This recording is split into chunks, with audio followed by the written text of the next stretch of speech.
Good morning, everyone. It will be a nice session for you Siddha students. Hemiplegia or Pakavadam is the topic today. As a Siddha practitioner, we used to get number of hemiplegic patients in our clinical practice. Being Siddha learning students, you should know what is hemiplegia, how it is manifested, what are the signs and symptoms, how to confirm the site of lesion in brain and spinal cord, what are the humors get deranged in its manifestation, and how to normalize with the aid of internal and external medicines. After this session, you can able to achieve basic knowledge about hemiplegia and Siddha medical interventions. Hope this session will be beneficial for you to proceed with the clinical management. Yeah, let me start this session with an introduction on hemiplegia. We oftenly use the term stroke in such conditions. It is something related to cerebrovascular disorders or accident. I mean, neurological deficit due to reduction or stoppage of blood supply. Stroke is globally the second cause of death after ischemic heart disease and the third leading cause of disability.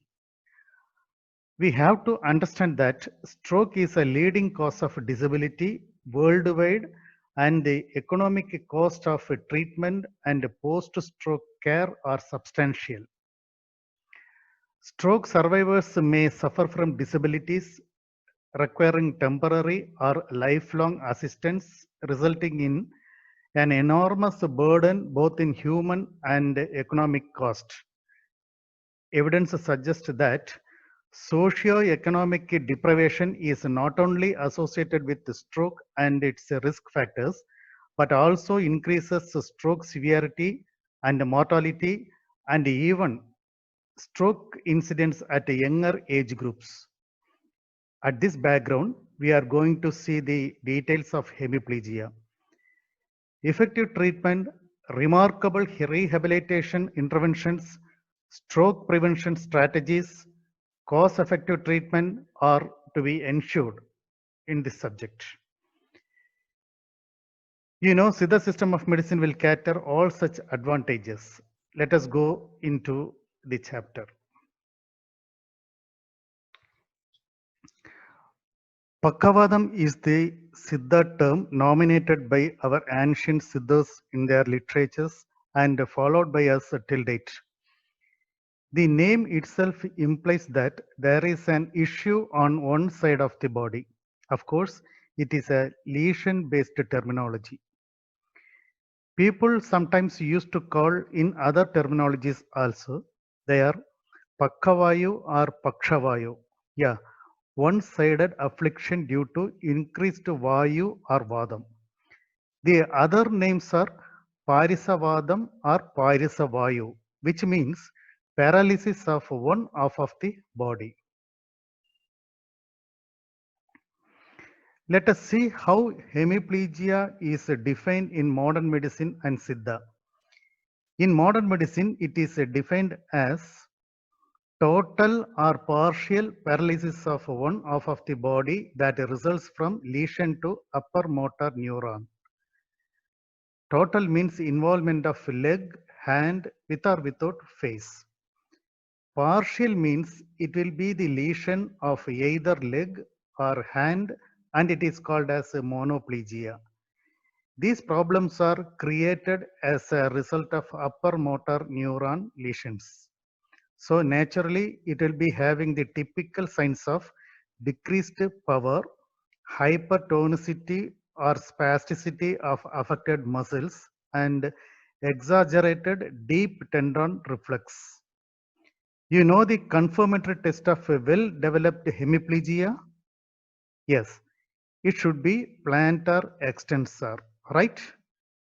Coming to Siddha definition, it is a disease characterized by the paralysis or loss of function of leg, fingers, tongue, mouth, and eye.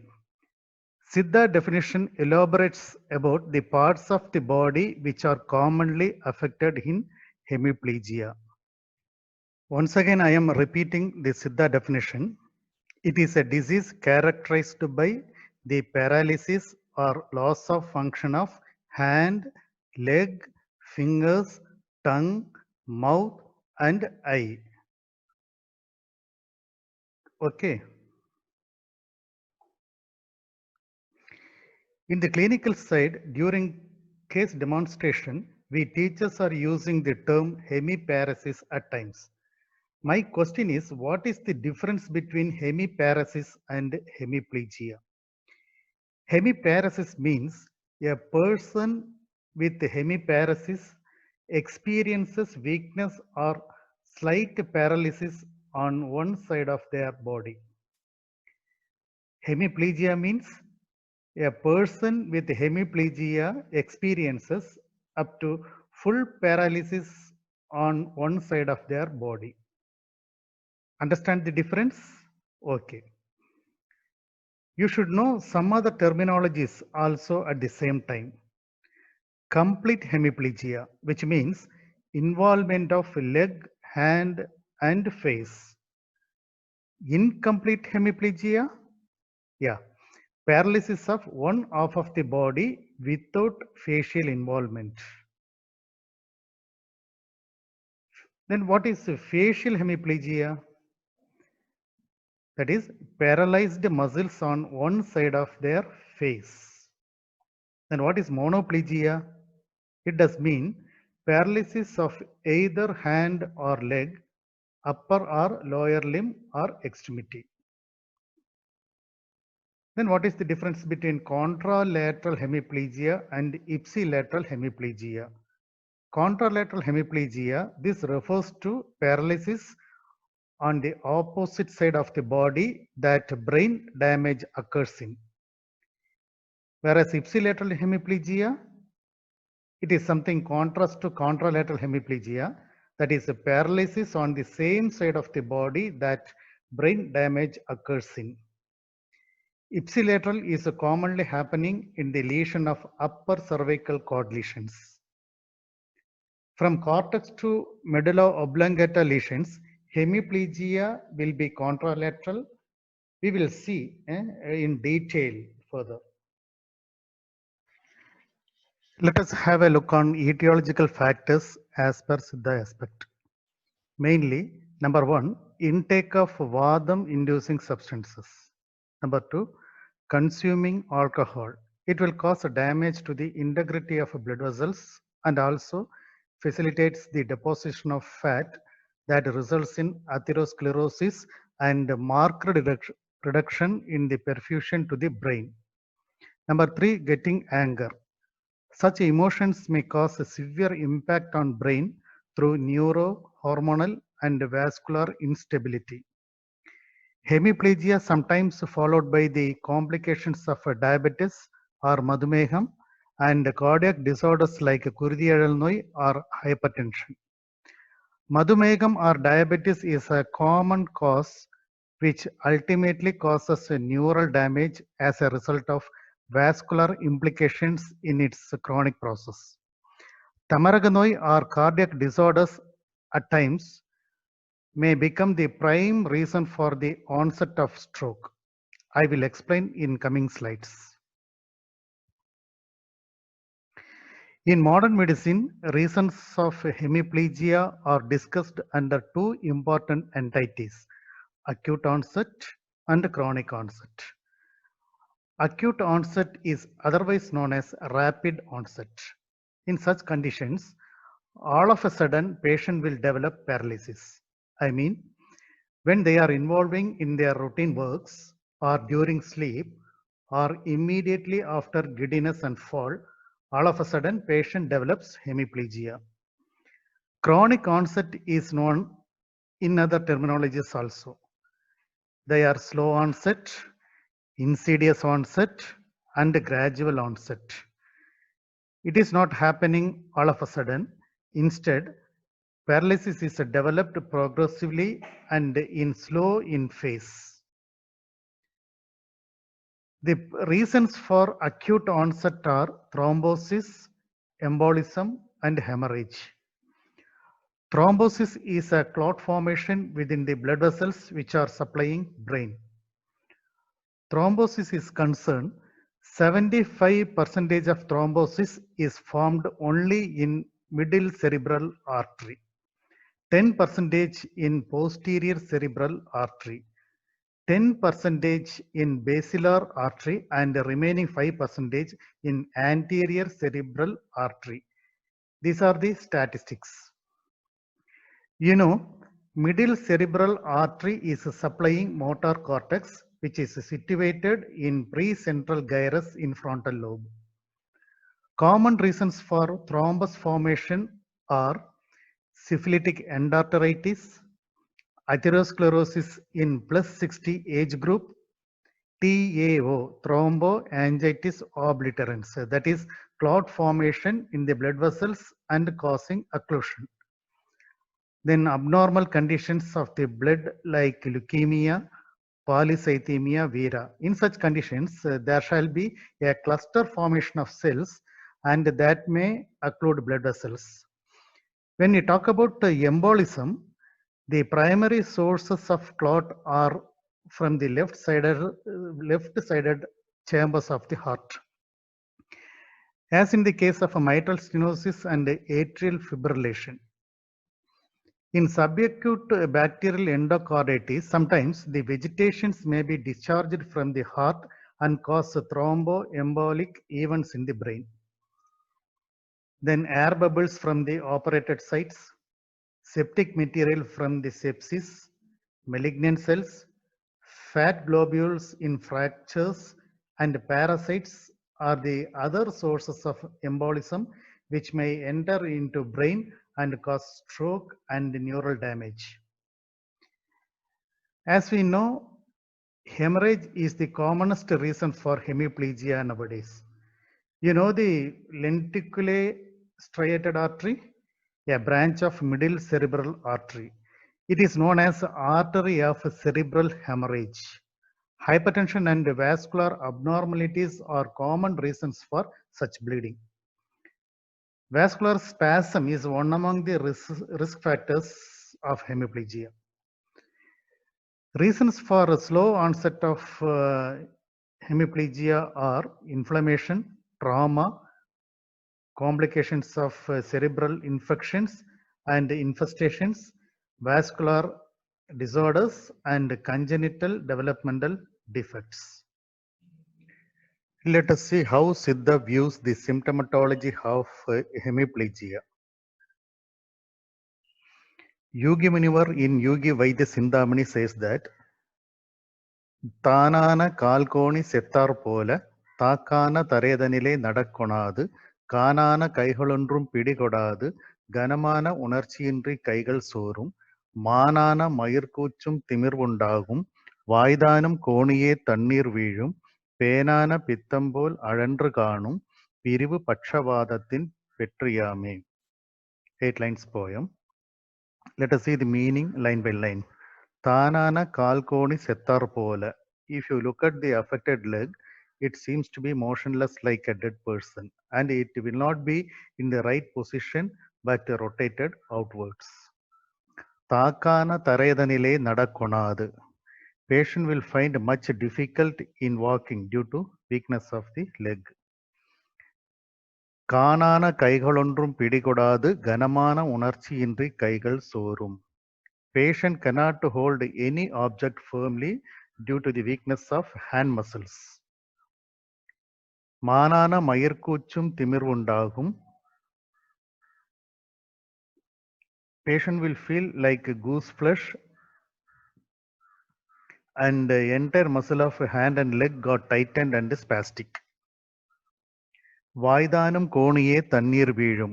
Angle of mouth will be deviated to healthy side and dribbling of saliva will be seen in the affected side.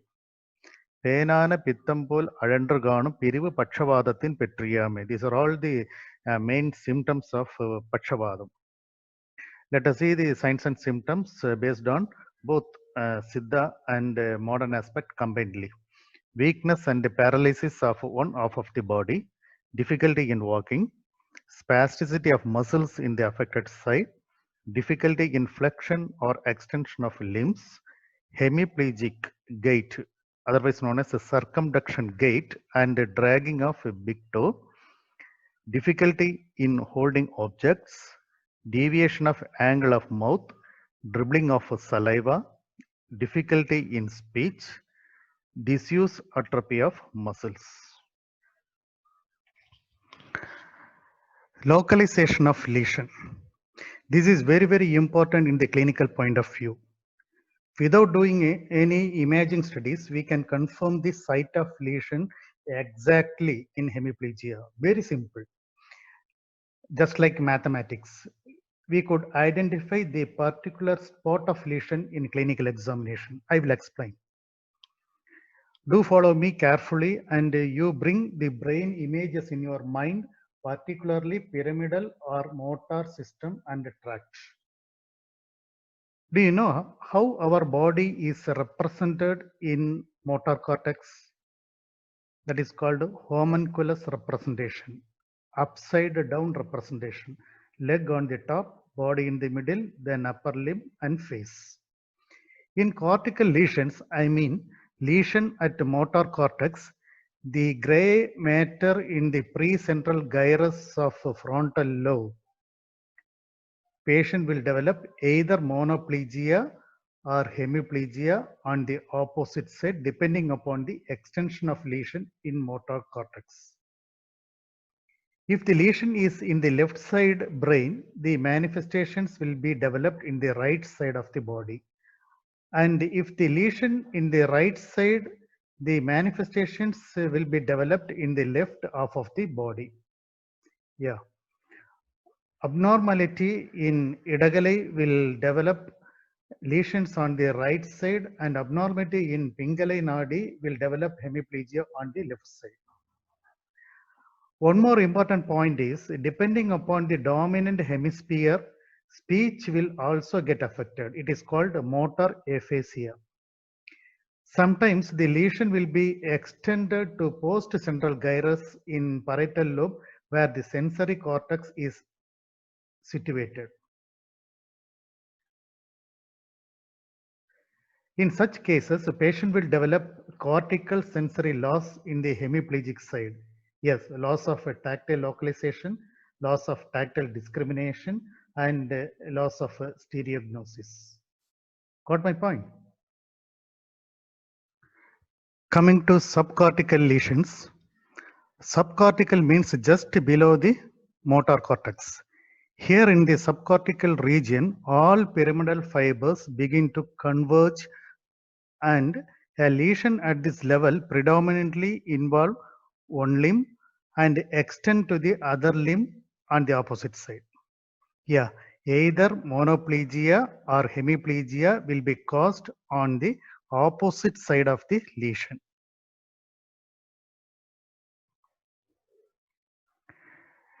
Next, internal capsule lesion. All pyramidal fibers or motor fibers or upper motor neurons converge at this level. I mean at the level of internal capsule. So any lesion in this area causes complete hemiplegia on the opposite side with the involvement of lower half of the face.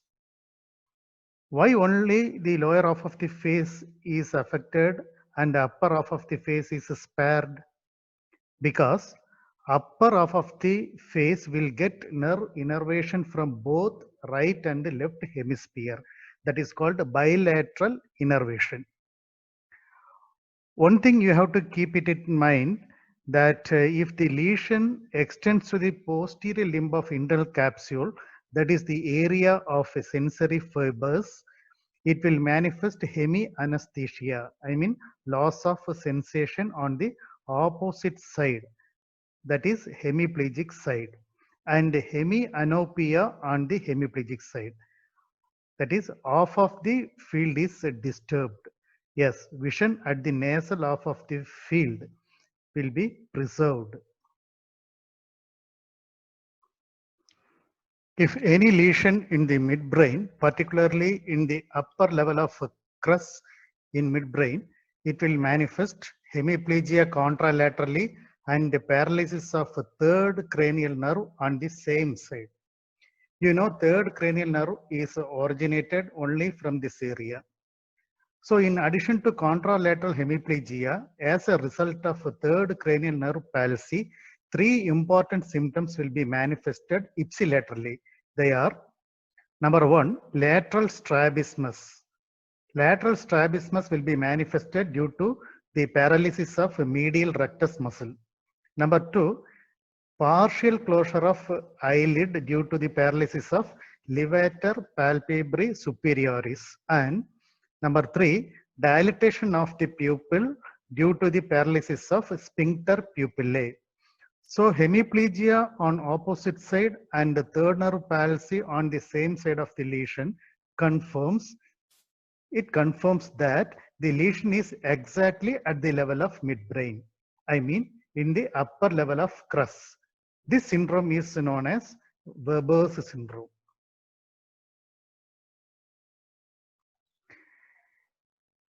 If the lesion occurs in the lower level of crus of the midbrain, in the previous slide, we have seen the lesion in the midbrain at above level of crus. Now we are discussing about the lesion in the lower level of crus of the midbrain. It will affect red nucleus additionally. So the patient will develop athetoid movements on the opposite side. I mean athetoid movements on the hemiplegic side. In this case, all symptoms of Weber's syndrome also will be present. In total, we could say contralateral or opposite side hemiplegia, athetoid movements on the opposite side, that is hemiplegic side, and the symptoms of third cranial nerve palsy on the same side of the lesion. This is called Benedict syndrome. Very simple to remember. Opposite side hemiplegia, athetoid-like involuntary movements, and same side third nerve palsy. Once again, I am repeating: opposite side hemiplegia, athetoid-like involuntary movements in the hemiplegic side, and same side third nerve palsy. Okay, this is called Benedict syndrome. Next, we are going to discuss about a lesion at pons. First one is lesion at the level of sixth cranial nerve in pons. In this condition, we could expect hemiplegia on contralateral side and ipsilateral sixth nerve palsy. Sixth nerve palsy will lead to medial strabismus due to weakness of lateral rectus muscle, which is innervated by sixth cranial nerve. This syndrome is known as Foville syndrome. The second one is lesion at the level of sixth and seventh nerve combinedly in the area of pons. The patient will develop contralateral hemiplegia and ipsilateral sixth and seventh nerve palsy. Due to the affliction of sixth cranial nerve, patient will develop medial strabismus, and due to the affliction of seventh cranial nerve, patient will develop LMN type of facial palsy. I mean lower motor neuron type of facial palsy ipsilaterally. This syndrome is known as Millard-Gublar syndrome.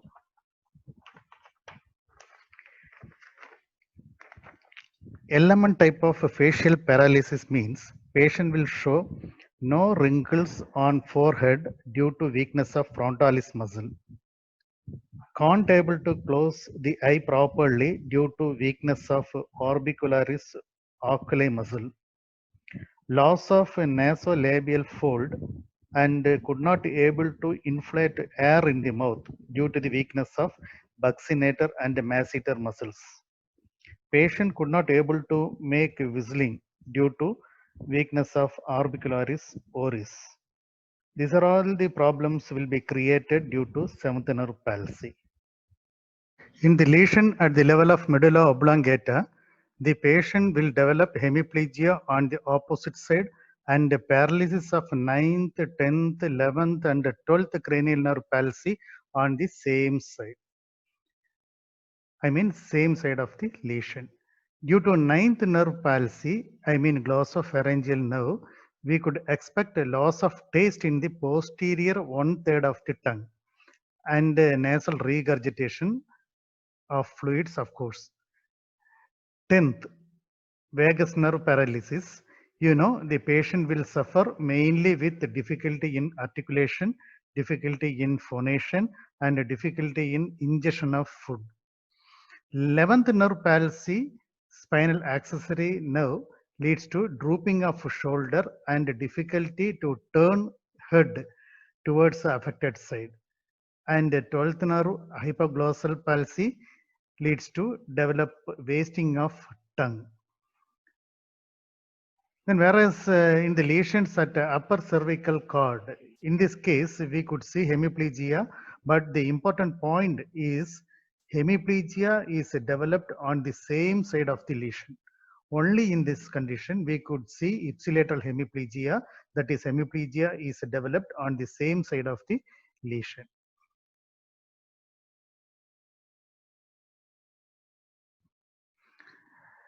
As far as the lab investigations are concerned, it should be investigated based on suspected etiological factors, no doubt in it. We have to do all routine blood and urine investigations and other important investigations confined to stroke, such as blood sugar, lipid profile, electrolytes, prothrombin time, partial thromboblastin time. And important imaging studies like CT scan or MRI scan of brain. This is very, very important to rule out the etiological factors. Variations of three humors in hemiplegia. Kutram முதலிய வேறுபாடுகள். When we talk about three humoral variations in hemiplegia, Vadam plays a vital role in such manifestations. In Vada types, four important vayus are getting affected. Impairment of Abanan leads to difficulty in defecation and urination. Udanan issue leads to the affliction of chest, heart, mouth, and eye. Deteriorated Vyanan causes the issue in blood circulation as well as carrying capacity of macro elements and micronutrients that leads to giddiness, weakness of muscles, and atrophy. And the impairment of Samanan that causes digestive disorders. These are all the things are happening in case of the impairment of all such vayus. As far as the Nadi Nada is concerned, in almost all cases represent Kabavada Nadi. Okay. Let us see whether hemiplegia is curable or not. Siddhas affirms that if a hemiplegic patient shows certain symptoms such as right side hemiplegia in males, left side hemiplegia in females, hemiplegia with aphasia, wasting of muscles, accompanied with fits, generalized swelling of the body, generalized numbness, tremor of extremities, and dislocation of joints. So it will be very difficult to offer a complete cure, and of course it needs long-term treatment to get rid of a disability to some extent and to improve the quality of life as well.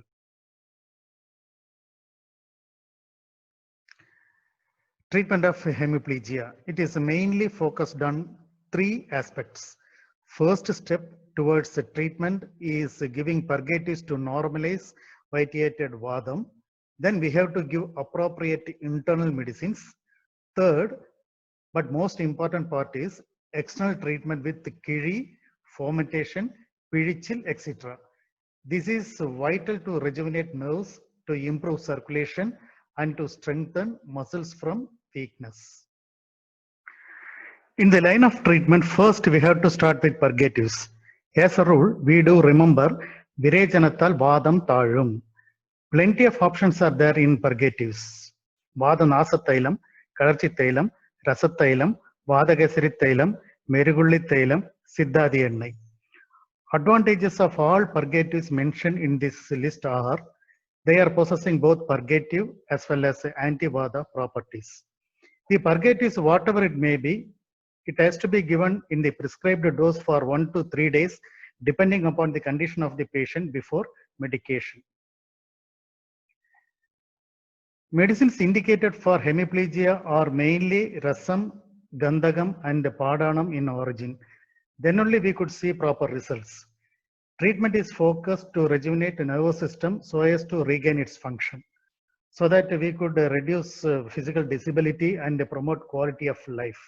Some important medicines told by Siddhas for hemiplegia are Rasagandhi Mirugu, Nandi Mirugu, Van Mirugu, Veera Mirugu, Panjasodha Mirugu, Navaupu Mirugu, Serangottai Mirugu, Idivalladi Mirugu, Sitra Valladi Mirugu. If you see the list of medicines, it is obvious. All medicines are either Rasam, Gandhakam or Padanam in origin. Each medicine should be given with the proper Anupanam and Pathyam. That is very important. You have to refer Siddha Pharmacopoeia for further details. Without external treatment, we cannot produce results in hemiplegia, particularly. Weakness of muscle, spasticity of muscles, impaired function of muscles are the main reasons for the disability in hemiplegia. Such problems could be overcome effectively by means of external treatment methods like Tokkanam, Kiri, fermentation, Vidichil, which are very essential to get improvement. Oil used for external application are Medugu Thailam for bandaging purpose, Irkan Pal Thailam, Sarane Kallit Thailam, Sule Gudari Thailam, Ulundu Thailam, Vadagasiri Thailam. For Kiri purpose, you can use Nochi, Tazhudazhai, Vadanarayanan, Kadarchi, Ilaigal. Then for bathing purpose, you can use the mixture of Kollu, Ulunduma, Kararisi instead of soap. Okay. Pathyam.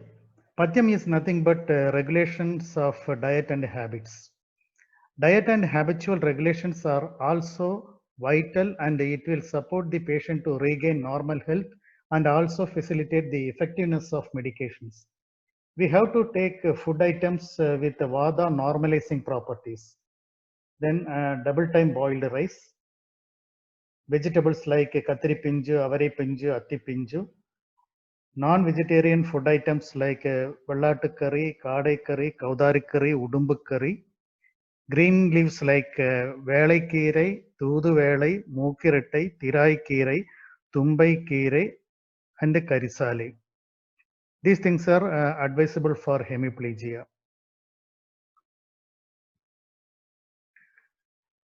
This is very important. What are the things to be avoided? Suraikai, Posanikai, Vellarikai, Podalangai, Pirkangai, Mochai Perupu, Karamani, Ulundu, Yellu, Kadugu. These things to be avoided in food items. Then we have to avoid exposure to chill climate and wind. We should not drench in water. Then we have to avoid dampness floor. Session is come to an end. Thank you. See you in the next session with a new topic. Till then, goodbye.